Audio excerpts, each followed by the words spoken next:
Sanibona, ngaphambi singene kwivideo namuhla, ngithi angithathe lithuba ngibonge i-support nothando enikhombise lona lingaphezu kokucabanga kwethu. Siyacela niqhubeke nisupporte njalo ngokubuka amavideo ethu, ungakhohlwa ukukhomenta, ushare, ulike. Siyafisa ukuzwa umbono wakho. Sicela ke singene kwivideo namuhla.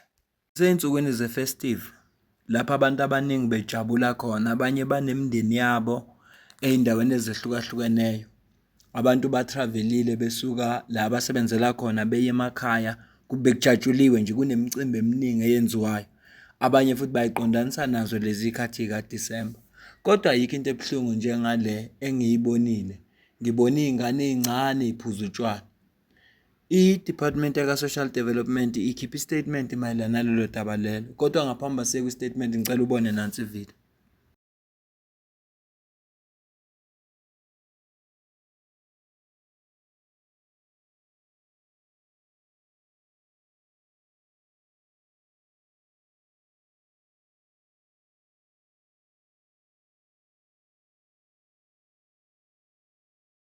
Ngixolele kwangiphoqa ukuthi ngiyivale isound ngenxa yokubalekela iy'nkinga ze-copyright. Kodwa uyababona labantwana ukuthi bancane kanjani, ukuthi sengathiwa baphuza utshwala. Noma kuthiwa umzali, ngiyazi ukuthi iy'ngane ziyaphuza, kodwa angikholwa ukhona umzali ongavumela ingane no-5 years, 6 years, 9 years, 12 years iphuze. Noma ngathiwa uChristmas, noma ngathiwa i-birthday yayo, i-birthday kaMandela, i-president, i-birthday kapresident. Hhayi, akalikho nje ilungelo elithi ingane ayiphuze utshwala incane kangaka. So asifunde nasi statement esivela ku-Social Development bese siyadlula. Isihloko sale statement sithi the Department of Social Development condemns adults allowing children to drink alcohol as seen in a viral video circulating on social media platform. Ifundeka kanje. Pretoria, 28 December 2025. The Department of Social Development is shocked by the video doing rounds on social media platforms showing children consuming alcohol in the presence of adults. We are committed to ensuring that those responsible for encouraging such behavior are held accountable. The department is currently investigating the matter and will take the necessary action. We call upon those who witnessed this incident or have information regarding where it took place and come forward and report it. The festive season should be a time of love, rest, and renewal. However, it is also a period when the risk associated with excessive alcohol consumption and substance abuse increase, particularly among children and young people. This has devastating consequences for individuals, families, and communities.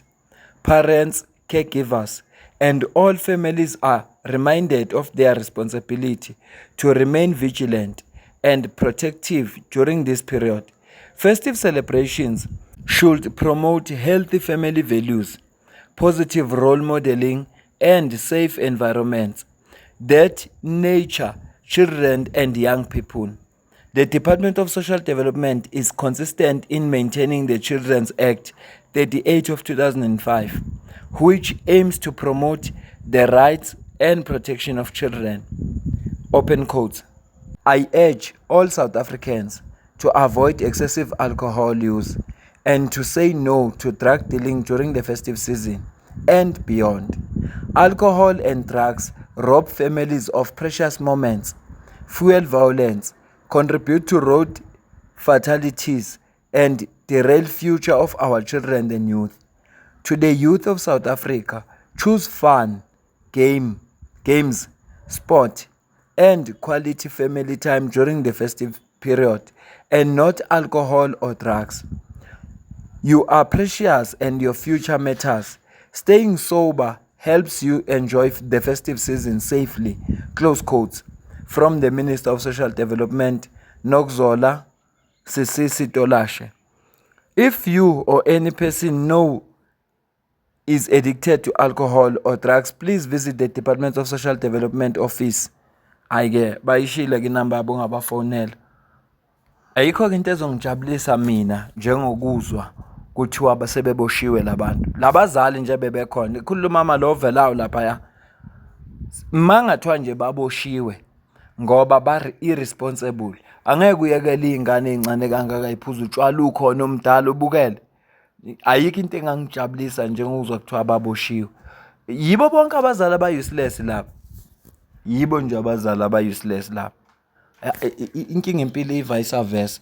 Ithi isilungu, it takes a village to raise a child.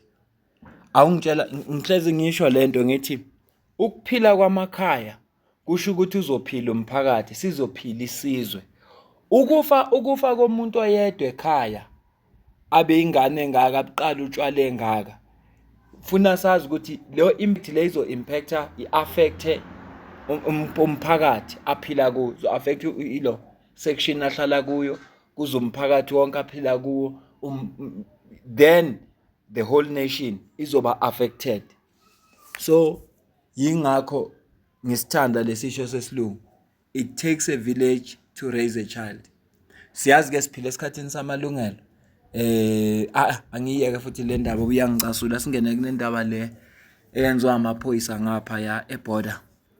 The South African National Defence Force has arrested 1,174 illegal immigrants who were trying to cross into South Africa from Zimbabwe.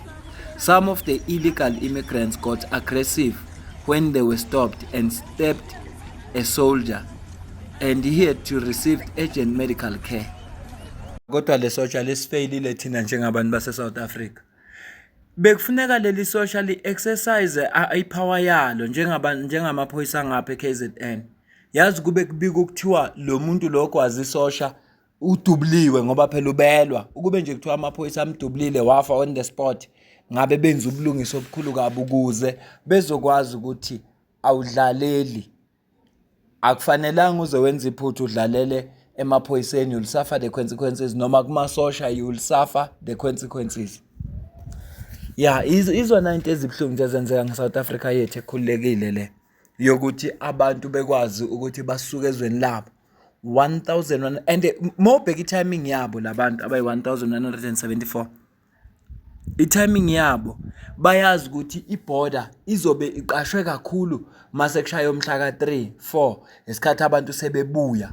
Abantu sebebuya emakhaya nalabo bazobe besuka ko-KZN, Limpopo kuphi sekutravel sekugcwele emgwaqweni. Ila kuzobe sekunakwe khona ukuthi kwenzakalani kumabhoda. Yingakho bona bekhetha ukuza manje. Kodwa baningi kakhulu labantu. Khomsa nje khona ukuthi iSouth Africa ayinamthetho. Iyona nje into eyinkinga ngoba iSouth Africa ayinamthetho. Uyokhumbula ukuthi ngeviki eliphelile ngakufakela ivideo kaPrince Mthombeni uMaduma, ngashare nelink. Uphinde wenza ivideo efanayo nala iyenze ngokwedlule, kodwa ngibona ukuthi futhi angiphinde ngiyifake le video la. Senzele abantu abangayizwanga bekwazi ukuthi baparticipate kulento eyenziwayo, ngoba inhloso yakhona ukuthi njengoba le bill iphumile ifuna i-public participation, abantu base South Africa ba-engage nayo, ba-participate. Even though ke uhulumeni wethu simazi ukuthi kwesinye isikhathi akasilaleli, kodwa akube khona esikwenzayo, singahlali nje sisonga izandla. Ngicela ubone. Wema uhulumeni wethu la South Africa usukhiphe i-draft revised white paper mayelana nokufika kwabantu la South Africa, ama-visa, asylum seeker, ama-refugee kanye nobuzwe phecelezi i-citizenship. Wasiyasibiza-ke nathi siwumphakathi waseNingizimu Afrika ukuthi asikhulume. Lokho sikwenze ngokuthi sifunde leli phepha bese sibathumela imbono yethu, sisho ukuthi yini esingathanda ukuyibona ifakwa noma ishintshwa kulo leli phepha. Sanibonani, igama lami nguPrince Mthombeni uMaduma, ngi-co-founder ye-South Africans for Constitutional Reform. Le video ngenza ngoba ngicela abantu abaningi ey'nkundleni zokuxhumana bengicela ukuthi ngenze ngesiZulu ukuze umlayezo ukwazi ukufinyelela ebantwini abaningi. Njengoba nazi-ke nani ukuthi mina ngiyathumeka, ngiyathemba ukuthi amaholide aniphethe kahle, niwudle kahle ukhisimusi futhi ni-ready ukungena onyakeni omusha. Yini-ke i-draft revised white paper on citizenship, immigration and refugee protection. Lena i-policy document eshoyo ukuthi ubani ongafika la South Africa, ubani ongasebenza eSouth Africa, ubani ongahlala eSouth Africa, kanti futhi ubani ongagcina eseyisakhamuzi sase-South Africa. Lokhu kuthinta into eziningi ezifana nomsebenzi, imitholampilo, ikole, ibhedlela kanjalo kanjalo njengoba nazi. So leli phepha lithinta impilo zethu. Yikho kubalekile ukuthi silifunde bese sithumela imbono yethu ku government. Ngiyazi ukuthi usuyayibuza ukuthi yini ekhona kule phepha ebingekho kule phepha elidlule. Guys, niyazi ukuthi ubugebengu home affairs buningi kakhulu. So uhulumeni uzama ukudila nalobu bugebengu ngendlela yokuthi introduce inhlelo ezifana no digitization. Ukusho ukuthi uzama ukuqeda ukusetshenziswa kwamaphepha sigcwele kakhulu emakhompyutheni. Leli phepha liphinde lihlanganise i-citizenship, i-immigration, asylum, refugee endaweni eyodwa. Leli phepha elidlulela likuhlukanisile lokho. Liphinde futhi leli phepha li-introduce izinto ezifana no-skills visas. Okusho ukuthi umuntu osuka le ngaphandle othi uzosebenza eSouth Africa akeze alethe ama-skills esingenawo eSouth Africa noma esishoda ngawo. Aphinde futhi azokhuphula umnotho wethu, ayawehlisa. Liphinde futhi le phepha lithi umuntu aka-applyele i-asylum status ezweni lokuqala afinyelela kulo. For example, if usuke eNigeria kuyaliwa, kumele uye ekhantrini esafe eduze kwaseNigeria. Hayi usuke all the way from eWest Africa uze la eSouth Africa. Cha, ngeke isasebenza kanjalo. Guys, nayike inkinga yami ngale phepha. Alisho ukuthi kuzokwenziwa kanjani ngalabantu abaningi sebegcwele la eSouth Africa ngokungemthetho, phecelezi ama-illegal immigrants. Futhi alisho ukuthi laba bona abafika be-applyela ama-asylum or refugee status, okuwukuthi sebeyasebenza baqashiwe enkampanini. Akusho ukuthi lezo inkampani zona zizophanishwa kanjani. Abantu abaningi bafika la eSouth Africa be-applyela ama-asylum or refugee status ngoba kuthiwa emazweni abo kuyaliwa. Mase iphelile izinto ababuyele emazweni abo phela. Liphinde futhi le phepha lithi akuthathwe bona labantu bokufika behlanganiswe nathi sama-communities. Ubathatha kanjani abantu abayixakekele ubahlanganise nathi ama-communities ayixakekele bese uyamangala ukuthi why kune-tension, yini kunobugebengu, yini ibhedlela zigcwele nezikolo zigcwele, yini iSouth Africa inabantu abaningi kangaka abangasebenzi. Ngoba phela ugovernment benze njalo akayicabangi zonke lezo zinto lezo. Thina-ke si-South Africans for Constitutional Reform or SACR sithi imigomo ayicaci. I-asylum, immigration or ubuzwe akulona ilungelo, kuyisibonelelo, it's a privilege.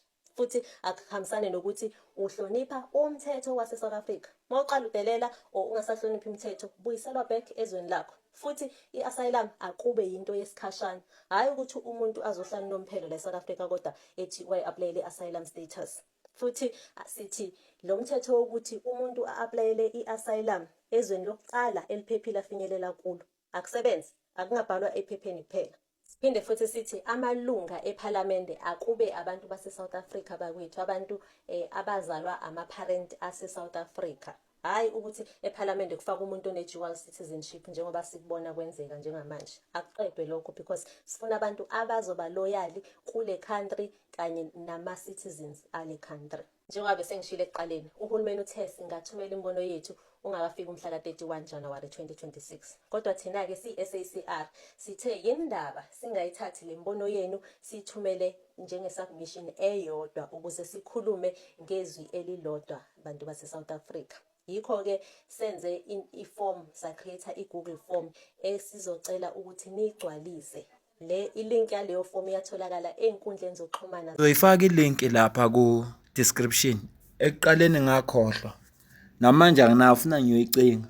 So uma kungenzeka ubone le video uthathe i-link angayifaka ungikhumbuzo bafuna ngiyoyicinga, afuna ngiye kwi-page lakhe, kakhulukazi le Twitter X. La ngizofika ngiyithole kalula khona. Ngiyikhophe ngiyifake ku-description. Abangaka-participate abapha asiparticipate njengoba bona beza labantu akunamthetho okhuluma ngabo. Yebo khona kuthiwa kuyalungiswa njengoba uzwa kuthiwa kuya-amendwa lemithetho but ayikafiki kahle la ezokwazi ukuyi-addressa khona yona lenkinga lesikhuluma ngayo yama-illegal immigrants. Mina nawe sidibane kwivideo elandelayo. Ungasupporta ngokuba imember le channel, ungasupporta ngokusidonate, likhona i-account kwi-comment ephiniwe. Ngiyabonga.